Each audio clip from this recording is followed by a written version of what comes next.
Mas é claro que uma das criaturas mais famosas da fantasia não podia ficar de fora desse quadro. E é por isso que hoje a gente vai falar sobre a lenda dos vampiros. Gosta deles? Está interessado no assunto?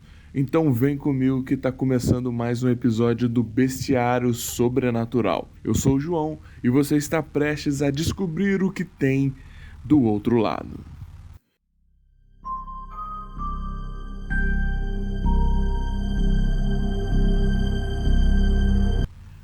Os vampiros originais eram seres humanos que recusavam a morrer. Sua alma voltava ao corpo e ele voltava à vida, mas de uma maneira diferente. Ele necessitaria beber sangue humano para se manter vivo. Portanto, a sua aparência era completamente cadavérica. Essa lenda ela é tão antiga quanto a própria existência humana. A imagem de um vampiro associado a uma criatura sugadora de energia vital foi uma das primeiras manifestações culturais diante do temido desconhecido das doenças. Pelo que sabe, nos primórdios não existia o conceito de doença. Sendo assim, a anatomia do corpo humano era constantemente ignorada pelas pessoas. Quando alguém apresentava sinais de enfermidades, isso era vinculado a fatores sobrenaturais, e parece ter sido daí que surgiu a ideia de seres que se alimentavam de nossas energias, que deixavam as pessoas doentes e, eventualmente, levavam eles à morte. Essas criaturas possuíam uma aparência bem variável nos folclores da época, e foi na Idade Média, mais precisamente nos vilarejos da Europa Central, que eles começaram a adquirir a imagem do que eles são hoje. Povos dessa área acreditavam que os vampiros eram aqueles que morriam e retornavam à vida para levar os seus parentes. E essas circunstâncias envolviam entes queridos retornando dos túmulos e atacando seus cônjuges, e até mesmo alguns conhecidos da aldeia. Imagine o medo de uma pessoa saber que o seu parente foi morto com uma possível doença que ele não sabe explicar e dormir todo dia achando que essa pessoa voltaria para levar ela para os mortos.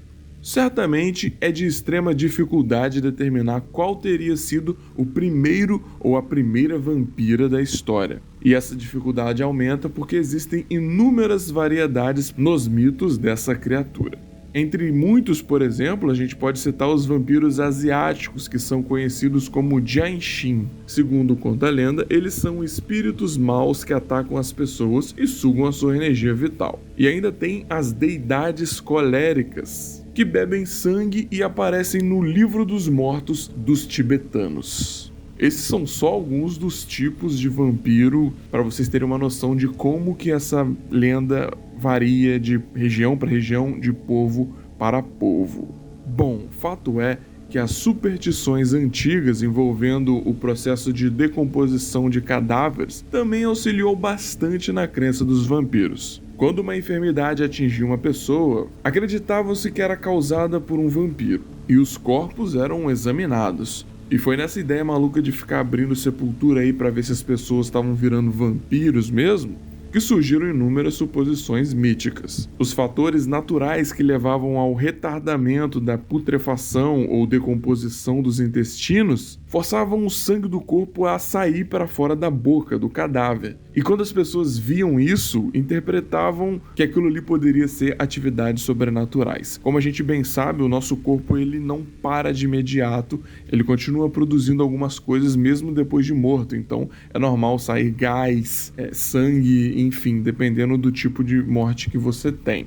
Depois de todo esse episódio sombrio da Idade Medieval, histerias coletivas se demonstraram efetivas ao decorrer do tempo, sendo que as doenças que atacaram a Europa durante aquela época foram exploradas pela medicina na Idade Contemporânea e são bem conhecidas nos dias de hoje.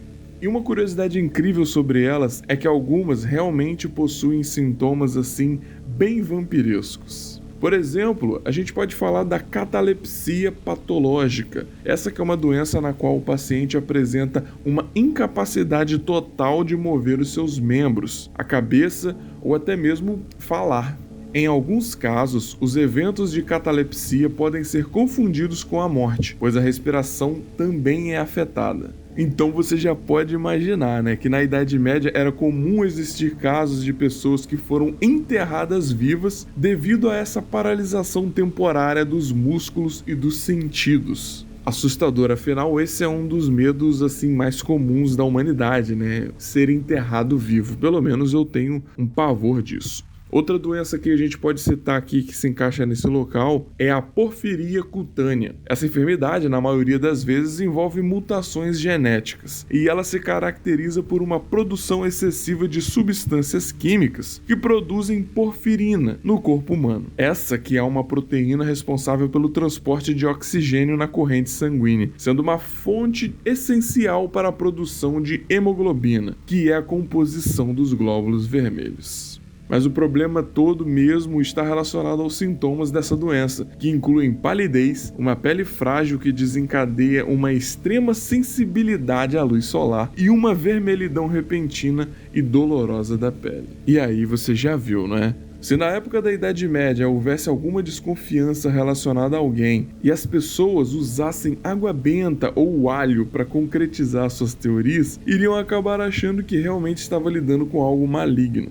Bom, para continuar aqui a nossa conversa sobre vampiros, não tinha como não falar do mais famoso deles, o Conde Drácula. Em 1897, o escritor irlandês Bram Stoker publicou o romance de Drácula, que mais tarde se tornaria mundialmente conhecido. Essa obra é responsável por reproduzir a visão atual que nós temos dos vampiros.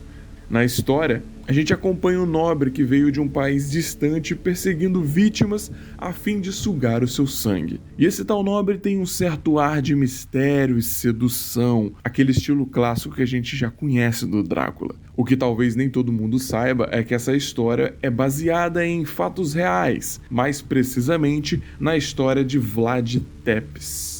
Vlad era um sujeito cruel, repugnante e bastante sanguinário, que tinha como prática favorita o empalamento, tanto que o seu apelido, vamos dizer assim, era Vlad o Empalador.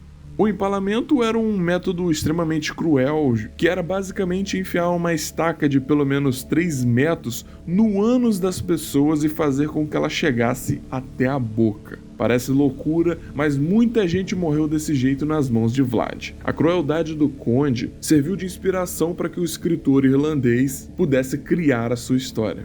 A obra de Drácula foi publicada pela primeira vez no ano de 1897, como eu disse, e atualmente, em número de publicações, só perde para a Bíblia Sagrada. Assim, mais de 400 anos depois de morrer, Vlad Tepes virou uma celebridade graças ao seu alter ego literário.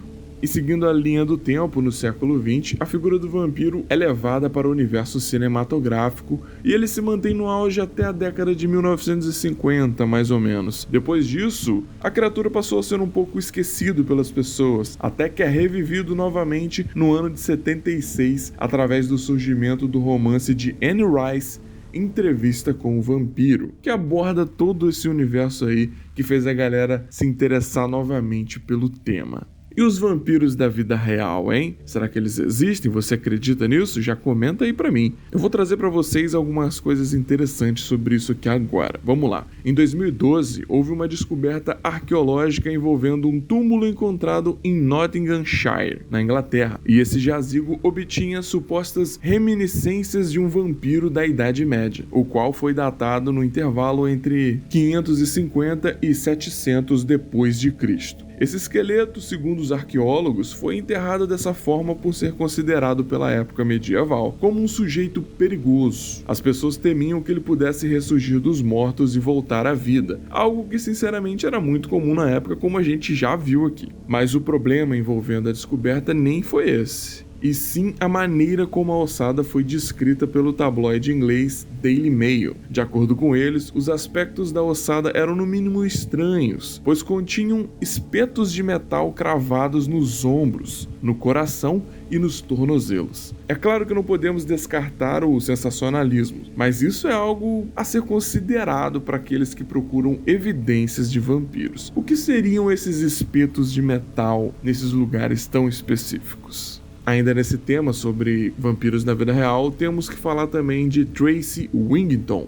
Em 1989, a Austrália foi abalada por um dos crimes mais grotescos de sua história. Foi nessa época que surgiu Tracy Wigginton, uma mulher que foi responsável por esfaquear brutalmente um rapaz até a morte e beber o seu sangue. Na época, falavam que Tracy evitava a luz, além de ser fissurada pela morte e por sangue. Sem falar no fato de que ela só se vestia de preto o tempo inteiro, mantinha distância de espelhos e comumente dizia às outras pessoas que ela tinha poderes sobrenaturais, incluindo a capacidade de se tornar invisível. Ela se tornou uma celebridade no país, não pelos motivos certos, mas a gente bem sabe que o público adora um serial killer e com ela não foi diferente. Se você quiser assistir alguma coisa relacionada a vampiros, você sabe que eu sempre indico aqui, né? Um filme, uma série, alguma coisa relacionada ao tema que a gente tá falando. E olha, a lista é extensa quando o tema é vampiro. Existem muita coisa pra você assistir. Eu vou falar só por alto sobre algumas obras que são bem legais, que eu gosto e recomendo a vocês assistirem, beleza?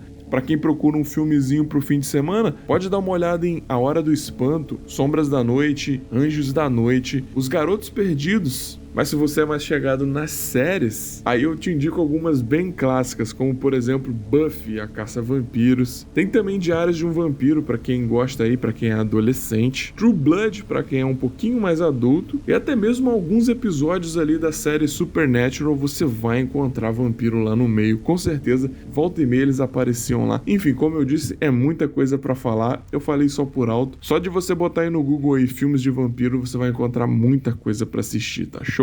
Mas enfim, esse era o vídeo dando uma pincelada aqui no tema sobre vampiro, desde a sua origem, de onde surgiu, como ele se tornou famoso, as características que ele tem. Se você quiser complementar o vídeo com algumas informações a mais, deixe aqui nos comentários que outras pessoas podem ler e aprender mais com o seu comentário. Se você gostou, não esquece de dar o like e comenta pra mim também qual é a próxima criatura que você quer ver nesse quadro aqui. Muito bem, a gente se encontra novamente na semana que vem. Eu desejo um dia maravilhoso pra você. Compartilhe esse vídeo com um amigo que possa gostar do tema e até mais do outro lado.